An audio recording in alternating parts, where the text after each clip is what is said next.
Kita diajarkan kalau tidur 8 jam per malam itu ideal. Tapi apakah benar begitu? Nah, ternyata tidur 8 jam bisa berbahaya jika dilakukan dengan cara yang salah. Assalamualaikum warahmatullahi wabarakatuh. Saya Dr. Ruli. Dalam video ini kita akan menemukan kenapa tidur terlalu lama atau di waktu yang salah justru malah bisa merusak metabolisme tubuh. Apa sih yang terjadi kalau kita tidur 8 jam tapi kok lemas, tapi kok gampang sakit? Jadi, apa sih hubungannya antara waktu tidur dengan risiko diabetes, depresi, bahkan penyakit jantung? Jadi kita akan bahas nih fakta-fakta yang jarang dibahas tentang kualitas dan kuantitas tidur. Mana yang lebih penting? Atau jangan-jangan ada yang jauh lebih penting daripada kualitas dan kuantitas tidur. Jadi kalau Anda merasa penasaran, pengen tidurnya lebih bagus, lebih sehat, pengen supaya tidak terjadi kerusakan metabolisme gara-gara salah tidur, tonton sampai tuntas. Kalau udah siap, ayo kita mulai.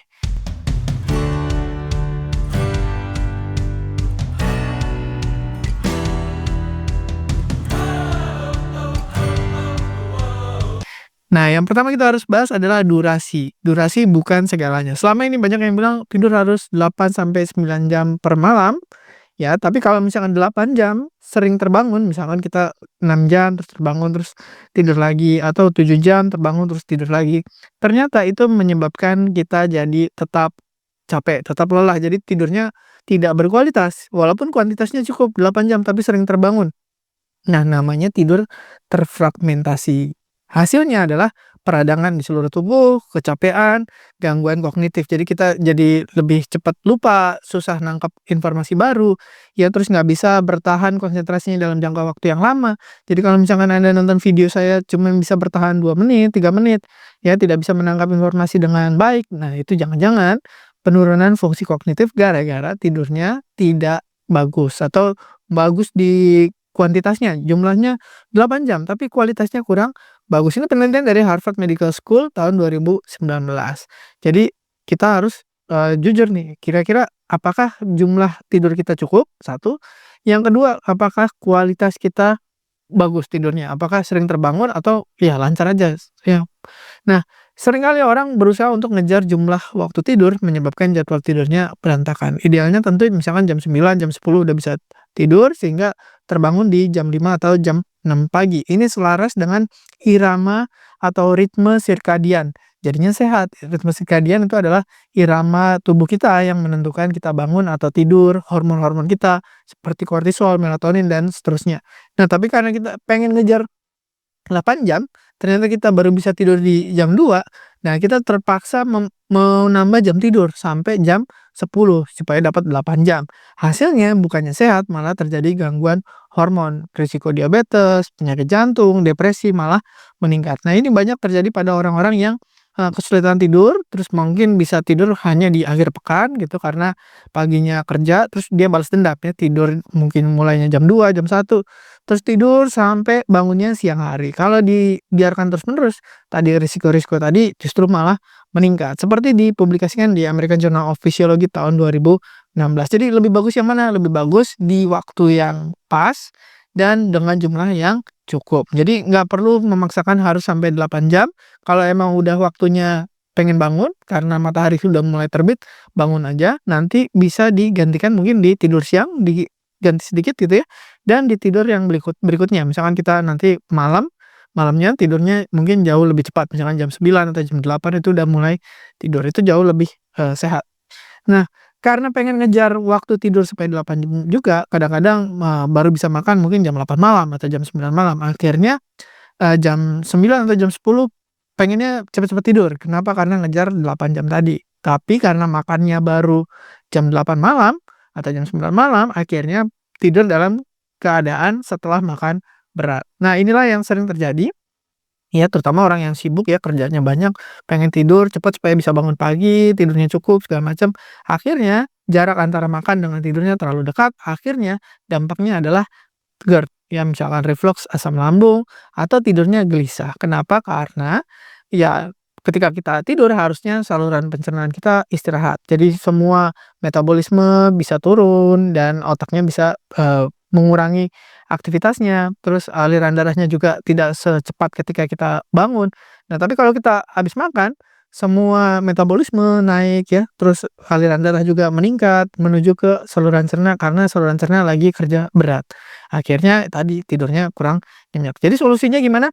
Kasih jarak 2 sampai 3 jam ini yang idealnya, tapi paling minimal banget 1 jam setelah makan itu baru tidur. Jadi kenapa? Karena tadi risikonya malah meningkat, jadi asam lambungnya naik, jadi GERD, kemudian tidurnya jadi gelisah, tidurnya nggak nyenyak, dan seterusnya. Karena terlalu pengen ngejar 8 jam, padahal tidak perlu harus sampai 8 jam. Yang penting tidurnya cukup berkualitas, nyenyak, terus tidak capek, ketika bangun seger.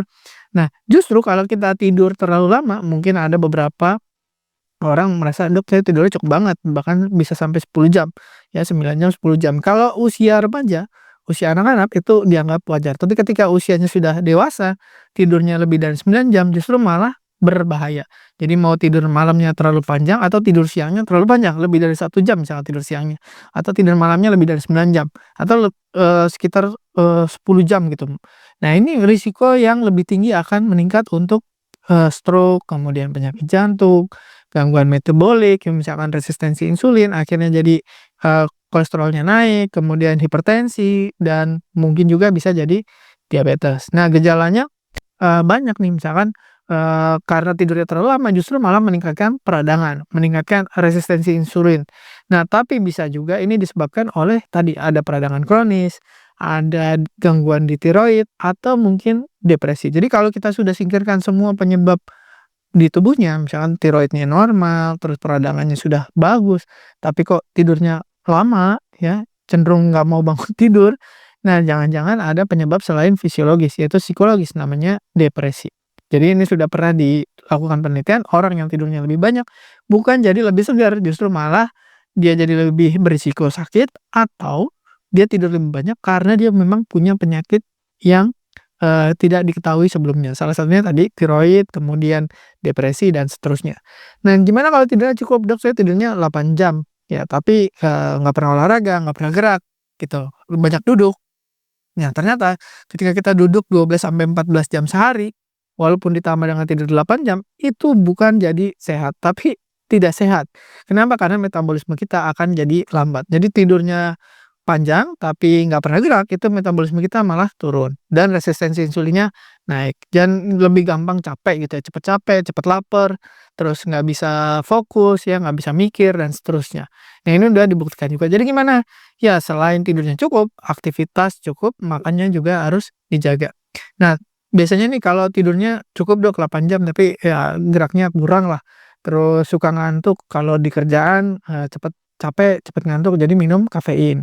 Atau sebaliknya, misalkan, kerja biasa aja, tapi kalau mau tidur agak susah, jadi ya minum alkohol sedikit tuh biar bisa tidur nyenyak. Nah, ternyata dua-duanya ini mengganggu tidur, punya dampak tersembunyi. Apalagi kalau misalkan Anda minum kopi sore-sore. Kenapa? Karena kafein itu, waktu kerjanya, waktu paruhnya di tubuh itu sekitar 6 sampai 10 jam. Jadi kalau Anda minum jam 3 sore, itu jam 9 malam itu baru habis, kemungkinan efek kafeinnya baru mulai turun. Jadi Anda bisa mulai tidur mungkin jam 10, jam 11 itu baru bisa tidur. Nah, semakin sore Anda minum kafein, semakin susah Anda untuk masuk ke dalam tidur. Nah, alkohol sebaliknya, mungkin beberapa orang ketika minum alkohol langsung gampang tidur. Nah, tapi kualitas tidurnya biasanya berkurang jauh karena tidak nyenyak dan cenderung mudah terbangun di tengah malam. Apalagi ada fase-fase tidur yang terganggu, namanya fase REM, REM, Rapid Eye Movement. Biasanya ketika kita mengalami mimpi, ini adalah di fase REM.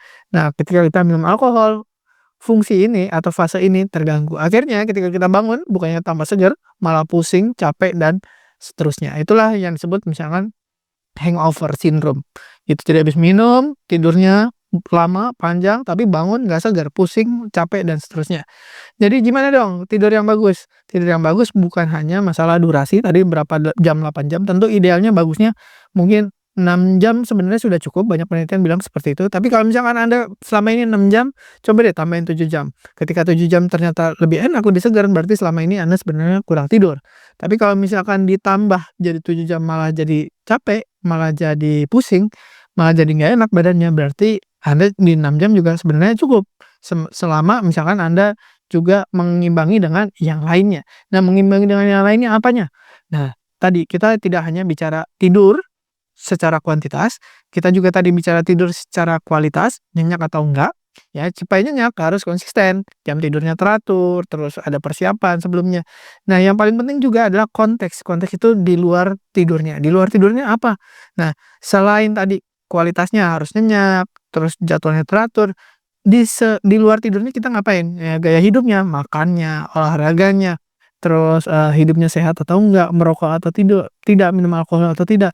Nah, itu menentukan sekali. Jadi kalau misalkan Anda sudah gaya hidupnya tidak baik, tidak bagus gitu ya, jarang bergerak, makannya sering yang kurang sehat, merokok, terus stres tinggi juga, dan tidurnya kurang, itu akan mempercepat banyak penyakit. Atau Anda tidurnya cukup, gaya hidupnya jelek, tidurnya cukup, tapi kualitasnya nggak bagus, itu juga menimbulkan penyakit. Atau Anda banyak stresnya, ya, tidur cukup, ya, tapi stres. Jadi ketika mau tidur, banyak pikiran yang dibawa masuk ke dalam tidur. Itu yang menyebabkan banyak penyakit yang akhirnya tidak disadari, tiba-tiba saya sebenarnya gaya hidup sehat tuh, ya, sering olahraga, jaga makan, terus tidurnya cukup, tapi stresnya dibawa ke dalam tidur. Nah, itu yang menyebabkan metabolisme jadi terganggu, akhirnya terjadi banyak penyakit, misalkan resistensi insulin, sindrom metabolik, ya, diabetes, hipertensi, gangguan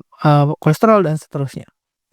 Terima kasih sudah menyimak, semoga bermanfaat, semoga tidur kita bisa lebih berkualitas, kuantitasnya juga cukup, dan jangan lupa konteks di sekelilingnya juga harus diperhatikan supaya tidurnya tidak hanya jadi sia-sia. Terima kasih sudah menyimak, semoga bermanfaat. Saya Dr. Uli. Wassalamualaikum warahmatullahi wabarakatuh. Terima kasih telah menonton hingga selesai. Jangan lupa tulis pendapat Anda di kolom komentar. Saya Dr. Uli dan saya sangat senang bisa belajar dan berbagi dengan Anda. Salam hidup sehat dan mulia. Jangan lupa tekan tombol like, subscribe, lonceng notifikasi, dan ikuti media sosial kami sehingga Anda tidak akan melewatkan ilmu berguna lainnya dari kami. Sampai jumpa di video berikutnya.